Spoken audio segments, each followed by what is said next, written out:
proposition, he discounts his commission, which is ultimately going to discount the selling price of your home. Then when he doesn't sell it in a month, he's going to ask you to lower it $5,000.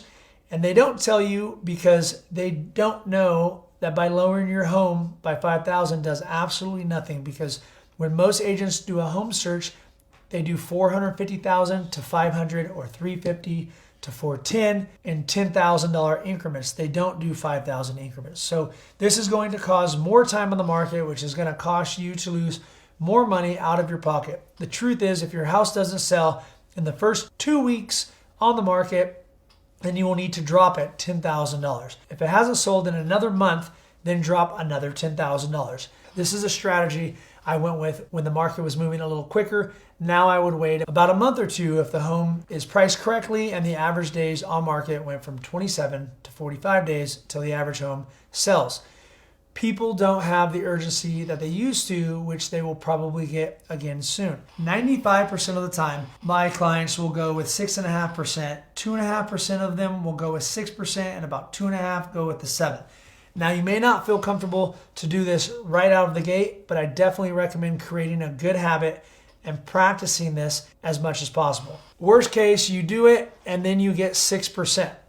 1 out of 100 will still want to list for 5.5%. I'm telling you, by doing this, you're going to make your job much easier. You're going to make your clients happier by making them more money, and you're going to be the best agent in your area. I learned this over many years of training, and then I added things to make it even better over time. Buying homes without any cash comes down to creative financing.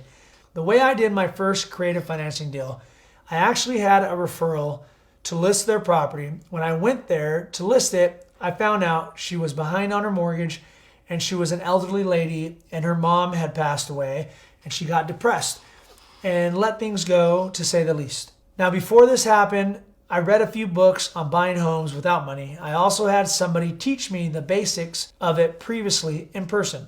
I even partnered up with this person who was teaching me how to buy homes subject to seller financing on a personal purchase of mine, just to learn what he was teaching me. The person I learned from took a weekend class on how to do this and paid over $40,000 for this lesson. I'm going to give you enough information to do this on your own. Going back to my first deal, she only had a week before the property was going to get foreclosed on. We were going to try to list it and ask for more time to do a short sale, and then it rained and their electrical went out at this time. I felt really bad for her, and I was trying to figure out a way to make this a win-win. I was able to give her enough cash to help her get moved out of the property. I'll never forget this story because I called the bank and they told me it was too late because it was the day of auction. Just this one story can make you so much money, because for some reason, something inside of me told me to call them back. So I called back 5 minutes later and talked to someone else. They got a lawyer with the bank in the finance department, and I was able to get more time. I showed them proof of funds to catch the payments up. Everybody will tell you that you cannot buy the home the day of the auction, but I'm here to tell you I did it. Eventually, I caught up her mortgage. I did a contract with her agreeing to give her some cash to help her move.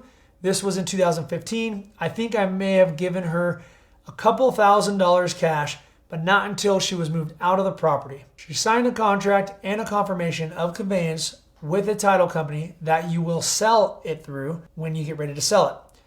There was equity in the property. After I put $30,000 to fix up the property, I didn't have too much money sitting around.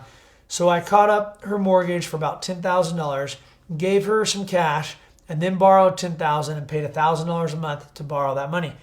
This was very high interest, but I needed the money, and I ended up making over $50,000 on this deal. Doing a subject to, like I just gave you an example of, was where I buy the property, but the loan is still in the seller's name.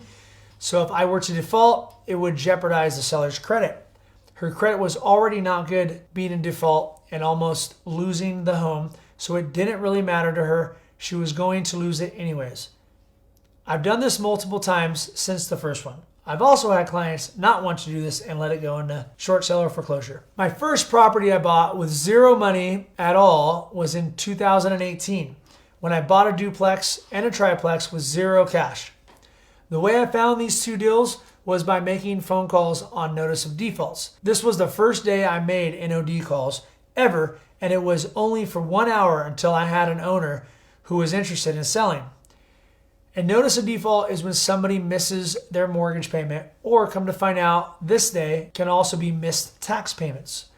So this gentleman wasn't behind on the mortgage, just the taxes he owed. He had many properties at this time, as he was in his 60s, and he told me that the tenants were all paying on time. The triplex he had was rented out, but they were paying about $400 each under market value. The duplex did have a tenant that took me over 4 months to get them out of the property. I had contacted the owner of these properties a few times over the last few months, meeting with him once.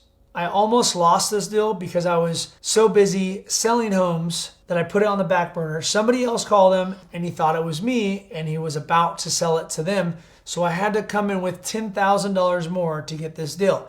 He wasn't worried about the cash. He just wanted to get rid of his headache, so he seller financed it to me. I also explained to him the tax benefits of stretching this sellout versus paying him all at once. I came up with the terms and it was a done deal. I actually made over $100,000 on these 2 deals with one client. I have done over 30 deals since 2015 to now. In a 3-year period, I bought 15 properties and had 38 doors. No, it wasn't always rainbows and sunshine, I promise you that. Just knowing this information, you have the ability to buy properties without any money. Obviously, the more money you have, the better options you have. There are honestly no reasons you can't do the same thing. I would recommend raising money before you buy properties, but in my case, I didn't have the confidence to do that. So I bought 8 properties with $80,000 of my own money, and then soon ran out of money and had to raise money to keep everything going, which put me in a position to where it was sink or swim. And I raised over $500,000 in 6 months from 10 different strangers. True story, guys. If you're a brand new agent, I probably gave you way too much information and you're overwhelmed. If you're a newer agent and you've been selling homes for the last 1 or 2 years, there's a lot of information here that you will be able to use to instantly make yourself more valuable, which in return will make you more money, guaranteed. For everyone that watched this video, you have an opportunity to get coached personally by myself. In the last 20 years, I have sold over 1,000 homes. I was financially free by the age of 38 years old. I'm sharing this with you because my goal is to help each and every one of you do the same if that is your intention. In order to get personally coached by me, which is over a $30,000 value, I'm offering it to you for free if you decide to sign up with me under Real Broker. If not, you can have my full services for just $10,000. Click the link below to sign up for either of these options and get more information if needed. Have a great day, and we'll see you soon.